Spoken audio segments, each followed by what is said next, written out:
25 বছর হলে তখন যে আমার জামাই তো আর এখন আমার চাহিদা সে পূরণ করতে পারে না, কিছুতেই না। তো তার বয়স হয়ে গেছে, তখন আমার চাহিদা পূরণ করতে হলে আমার আমি কিছুভাবে পারি না থাকতে, কিছুভাবে পারি না কোনো কিছু না, খাওয়াতে সুখ নাই, বইতে সুখ নেই, কোনো দিকে চাহিদাও পূরণ করতে পারে না। যে একদিকে চাহিদা পূরণ হলো, অন্যদিকে না হলো মেয়েরা থাকতে পারলো, সে কোনো দিকেই পারে না। আসসালামু আলাইকুম, আমার নাম সাথী, আমার বাড়ি জামালপুর। তো আমার জীবনে একটা ঘটনা ঘটেছে, সেটা আপনাদের মাঝে তুলে ধরার চেষ্টা করতেছি। তো আমার আমার যখন বয়স 14 ছিল, তো তখন আমার মা বাবা অনেক সুন্দর ছিলাম, অনেক স্মার্ট ছিলাম। তখন আমার মা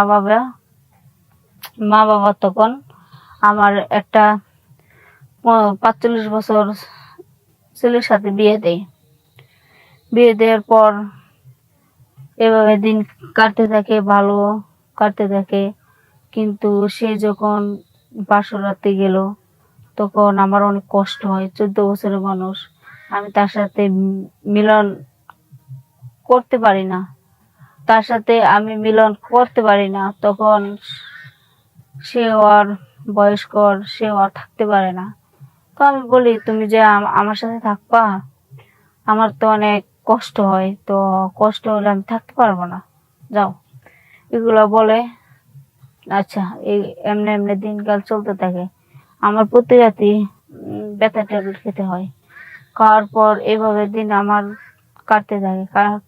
কাটতে থাকলে একদিন হঠাৎ করে এভাবে দিন যেতে থাকে। তখন আমার জামাই বয়স হয়ে যা 70-এর মতন, আমার আমার বয়স হয়ে যা তখন 25 বছর। 25 বছর হলে তখন যে আমার জামাই তো আর এখন আমার চাহিদা সে পূরণ করতে পারে না, কিছুতেই না।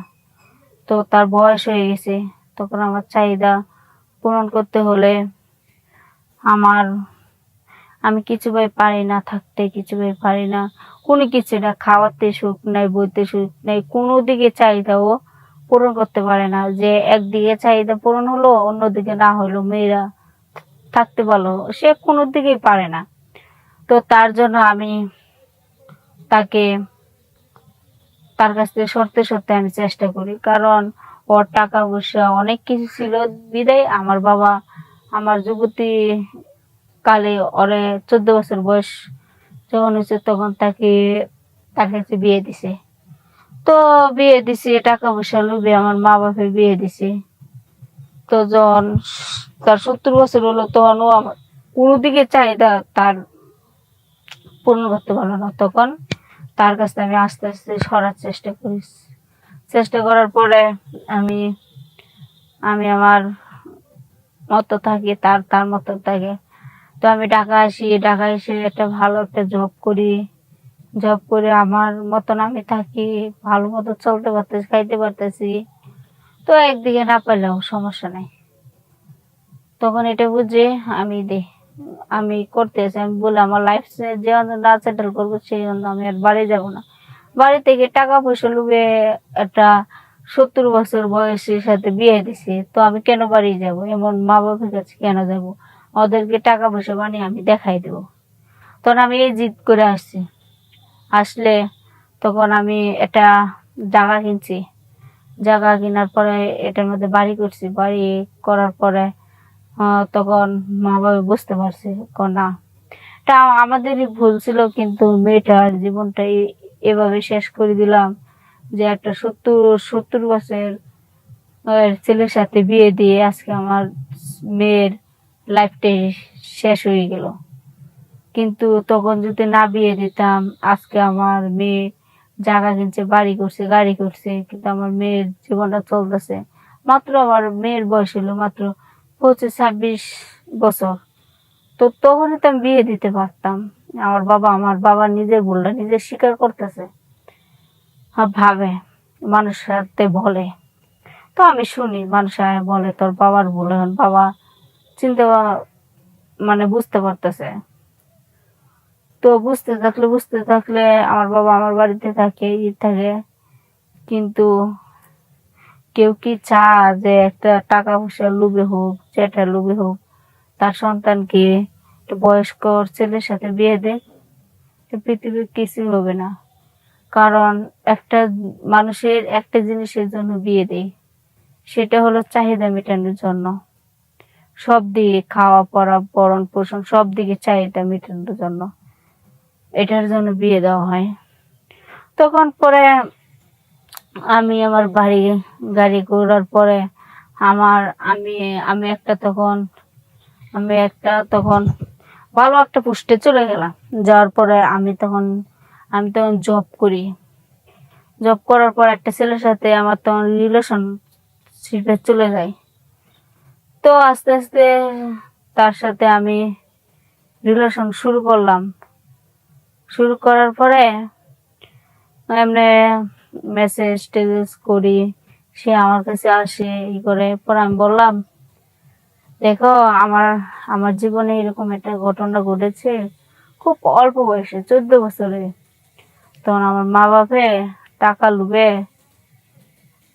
ওর কাছে বিয়ে দিছিল, বয়স্ক 70 বছর পেটের সাথে বিয়ে দিছিল টাকা পয়সা লোভে। তো আমার তো আর ভালো লাগছিল না, তাই আর আমি এখন কি করবো। পরে আমি তার থেকে চলে আসি, খাওয়া পড়া বসন। কারণ সবসময় তো মানুষের টাকার মালিক গাড়ির মালিক থাকতে পারে না, এক সময় হলে উদাও হয়। তখন সে ছোট লোক হয়ে গেল, হ্যাঁ কোনো দিকে পারে না। তো আমি কি তার চেহারা থেকে থাকবো? তখন আমি চলে আসছি, আইসারে নিজের প্রতিষ্ঠিত হলাম, এখন নিজের সবকিছু। কিন্তু এখন আমারটা আমি সবকিছু আমি চালাইতে পারি। তো এখন শুধু চাই একটা ভালো একটা ছেলে আমার জীবনে পাশে থাকুক, সবসময় আমাকে বুঝুক, আমার মন বুঝে চলাফেরা করুক। আমি এমন একটা ভালো ছেলে হলে বিয়ে করে ফেলবো। পরে সে বলতেছে, দেখো আমি তো তোমাকে অনেক ভালোবাসি, তো তুমি যা বলবো আমি তাই করবো। সে লুপে পড়ে গেছে। পরে আমিও তার সাথে অনেক কিছু করছি। করার পরে হ্যাঁ ভাবতেছে ওরে বিয়ে করলে তো বাড়ি গাড়ি সবই পাবো। আবার হ্যাঁ আমার সমবয়সী, 10 সমবয়সী ছিলাম। তখন এক সময় দেখা গেল তার সাথে কথা বলার পরে রিলেশন করার পরে আমি তারে বিয়ে করে ফেলি। বিয়ে করার পরে সে সে টাকা পয়সা ও ও যে কামানা তা বলবো না, হ্যাঁ জব করে টাকা ইনকাম করে আমার হাতে এনে দে। এমনি কয়েকদিন 1-2 মাসের মতন লালচ দেখাইছে, লোভ দেখাইছে, চলছে বলো ও মা। পরে আমার বলে, তুমি তো ভালো পোস্টে চাকরি করো, মাসে 50,000 60,000 টাকা বেতন তুলো, তাহলে তুমি আমাকে টাকা পয়সা সব দেও। আচ্ছা, তাকে আমি সব টাকা পয়সা দিয়ে দিলাম। দেওয়ার পরে তাকে সবকিছু দিয়ে দিছি।